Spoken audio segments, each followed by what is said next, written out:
yang diriwayatkan dari Abu Hurairah, hadis hasan. Nabi SAW mengatakan, "Ma yazalul bala'u bil mu'mini wal mu'minati fi nafsihi wa waladihi wa malihi hatta yalqallaha ta'ala wa ma alaihi khati'ah." Tidaklah seseorang selesai diuji, baik dia laki-laki orang yang beriman atau perempuan yang beriman, baik itu ujiannya terjadi pada dirinya atau melalui anaknya atau melalui hartanya, artinya ujian harta, ujian fisik, ujian perasaan, sampai dia bertemu dengan Allah dan dia tidak punya dosa. Apa maksud dari hadis ini? Ujian itu tidak akan berakhir kecuali kalau dosa kita sudah habis. Allah akan menguji kita terus untuk membersihkan diri kita dari dosa. Sehingga yang harus kita coba bangun awareness dalam diri kita kalau lagi diuji, Allah pengen membersihkan dosa saya nih. Sehingga kita ridho dengan ujian, bukan ikhlas ya. Kalau ikhlas ibadah, kalau ujian ridho, rela. Saya ridho ya Allah walaupun ini berat. Saya ridho ya Allah walaupun saya berharap Engkau beri jalan keluar. Saya ridho ya Allah walaupun saya berharap ditolong oleh Allah. Tapi tetap ridho diberikan ujian itu. Sambil berdoa diberikan jalan keluar, ditolong, diberikan keajaiban. Cuman gak mau mengeluh. Dan berdoa meminta jalan keluar bukan mengeluh, itu ibadah. Berdoa itu ibadah dalam Islam. Sehingga Allah suka banget sama hamba yang berdoa. Allah suka dengan hamba yang curhat. Nabi itu kalau lagi curhat, doanya aja bisa berjam-jam cuma doa doang tuh. Kayak hadis Aisyah pas lagi cemburu malam-malam kan. Aisyah lagi tidur, ini jatah malamnya Aisyah. Tiba-tiba dia nyari-nyari raba-raba, Nabi gak ada, dicari di kamar mandi gak ada. Biasanya Nabi sholat di sebelah Aisyah. Wah curiga nih, jangan-jangan ke rumah si fulan. Dicari ke rumahnya, ditelepon gak aktif, mungkin lagi dicas, datang ke rumahnya. Ketuk pintu. Hafsah, Nabi di rumah kamu enggak? Enggak Aisyah, beneran. Cari ke rumah Sofia. Sofia, Nabi di sini enggak? Enggak, beneran. Cari ke rumah Maria. Maria di sini enggak Nabi? Enggak. Kemana ya Nabi? Rumah istri-istri yang lain enggak ada. Pas balik ke rumahnya, ngelewat masjid, ngelihat Nabi lagi sujud di Masjid Nabawi, di mihrab. Dan Aisyah mendengar Nabi menangis sambil berdoa. Dan sujudnya itu seperti membaca 1 juz Al-Quran. Dan itu isinya doa nangis. Robbi. Jadi kalau kita katakan gak usah banyak berdoa sama Allah, malu. Justru Allah suka kepada hamba yang berdoa. Justru sebaliknya kalau kita jarang berdoa atau enggan berdoa, buat Allah itu orang sombong. Allah gak suka hamba kayak gitu.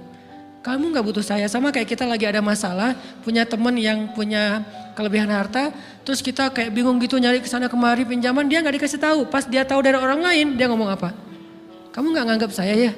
Emangnya saya bukan teman kamu? Kok kamu punya masalah keuangan tapi saya gak dikasih tahu, malah saya tahunya dari orang lain? Tersinggung kan? Kalau teman kita aja tersinggung, apalagi Allah.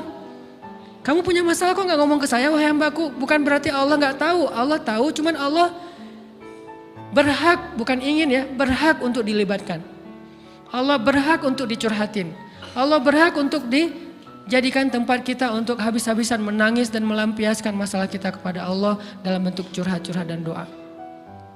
Sehingga kalau kita berdoa, ya Rabbi, Allah langsung inni qarib, mendekat Allah kepada kita.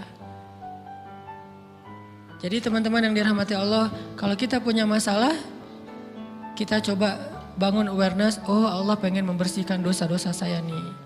Terus kita berdoa, ya Allah bantu saya, ya Allah tolonglah saya, istighfar. Saya kadang-kadang ngerasa nih, kalau ada dosa, ada kesalahan, ada kekeliruan yang saya lakukan misalnya gitu. Kalau saya nggak kuat istighfarnya, bentar lagi akan diuji sama Allah. Ujinya macam-macam, alhamdulillahnya ujiannya masih ketahan. Pasti diuji sama Allah. Kalau istighfarnya nggak kuat, taubatnya tuh nggak kuat, langsung diuji sama Allah. Dan saya langsung sadar, oh benar berarti yang tadi ini lagi dihapus sama Allah nih. Perkencang lagi, perkuat lagi istighfar. Kenapa? Karena kalau istighfar kita kuat, berarti kan dosa kita dihapus dengan istighfar ya. Otomatis ujian kita durasinya berkurang.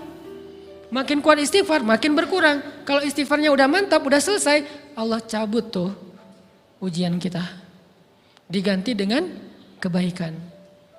Jadi teman-teman, kita coba sadari, oh kalau Allah menguji saya, emang saya banyak dosa. Sebelum kita mencari kambing hitam, nyalah-nyalahin orang lain, sebelum kita marah kepada orang lain, Kadang wajar kita marah kepada orang lain gara-gara ucapannya, komennya, teks dari dia, wajar.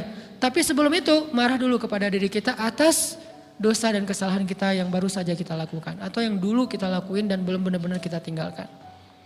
Kalau kita ngerasa banyak dosa di masa lalu sebelum kita taubat, hijrah, berarti mungkin itulah alasan kenapa sekarang kita diuji setelah hijrah. Kenapa agak-agak harus jungkir balik setelah kita hijrah. Kenapa harus sedikit berdarah-darah setelah kita hijrah. Anggap aja itu untuk mengkifarat, membersihkan dosa-dosa kita yang telah lalu. Supaya apa? Supaya kalau kita pulang kepada Allah, kita pulang dalam keadaan bersih. Dan itu pasti akan menjadi orang yang paling beruntung. Daripada nanti diberesin di akhirat, mending diberesin di dunia kan. Soalnya kalau diberesin di akhirat itu lebih berat. Akhirat itu perlakuannya beda dengan di dunia. Di dunia kalau kita salah akan dibalas oleh Allah. Kalau kita belum taubat, dibalas oleh Allah sama. Tapi di akhirat ukurannya beda. Sehingga heran ya, kalau ada orang yang merasa beruntung lolos dari hukuman dunia, dia pikir dia udah lolos dari hukuman Allah. Mending dia beresin deh di dunia daripada nanti di akhir berlarut-larut. Itu bahaya banget. Kalau buat saya pribadi dan saya yakin teman-teman juga kayak gitu, gak mau ada masalah di akhirat, mending masalah di dunia aja.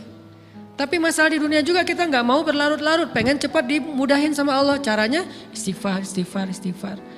Tidaklah Allah memberikan kepada kita ujian, kecuali salah satu alasannya pengen menghapuskan dosa. Idza kathurat dzunubul abdi walam yakun lahu min amalin liyukaffiraha fabtalahu Allahu bil hazan liyukaffiraha.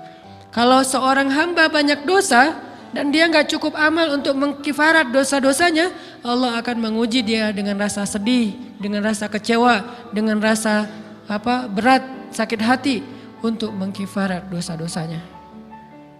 Itu yang kita bangun. Sehingga kalau ada masalah sama orang lain, kita memperbaiki diri dulu. Bukan sibuk dengan kesalahan dia terus menerus yang nggak mau kita maafin. Misalnya ada teman kita nih, jadi clash sama kita.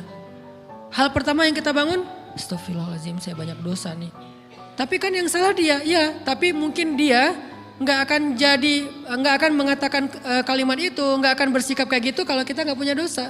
Allah sengaja mengutus dia untuk menguji kita lewat kata-katanya, lewat perilakunya, karena kita punya dosa. Jadi penyebab pertama diuji itu bukan teman kita yang salah, itu penyebab kedua. Memang dia salah. Dan itu harus kita akui, realistis lah. Dia salah, dia nggak pas, dia nggak bijak, dia apa. Oke, tapi yang mentakdirkan dia salah kepada kita, Allah Subhanahu Wa Taala. Kenapa Allah takdirkan gitu? Karena kita masih punya banyak dosa. Allah kirim kita ujian, bisa manusia, bisa alam, bisa dalam diri kita sendiri. Itu semuanya adalah cara Allah untuk menguji kita dan membersihkan dosa-dosa kita. Ini yang kita bangun pertama.